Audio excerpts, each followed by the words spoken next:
મિત્રો, એડવોકેટ મેહુલભાઈ બોગરા પર પોલીસ દ્વારા ફરીથી એકવાર હુમલો કરવામાં આવ્યો છે. જી હા મિત્રો, પોલીસ અધિકારીઓ દ્વારા મેહુલભાઈ પર હુમલો કરવામાં આવ્યો છે અને આ હુમલાનું પ્રી પ્લાનિંગ પહેલાંથી જ નક્કી થઈ ગયું હોવાનું એક કોલ રેકોર્ડિંગ વાયરલ થયું છે. તો તમે પણ સાંભળો આ રેકોર્ડિંગમાં કે પોલીસ અધિકારીઓ કેવી રીતે પ્લાન બનાવે મેહુલભાઈને મારવા માટે. મેહુલ બોગરા કરીને છે, અમને બહુ નડતો હતો સાહેબ. આપણે પેલા સાજનભાઈ લોકો બધા મળીને મારી લીધા એને. પણ સાજનભાઈ ને હેરાન કર્યા ને એને પાછા.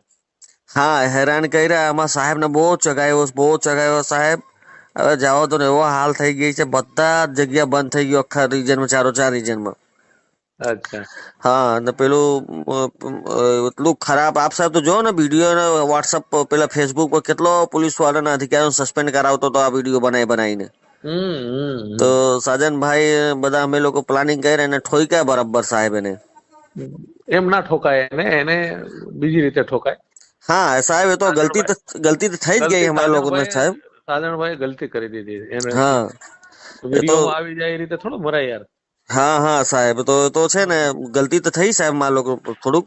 પણ હવે સાહેબ સામેથી ડાયરેક્ટ આવ્યો ને એટલે કઈ સુઝાયું જ નહીં એમ.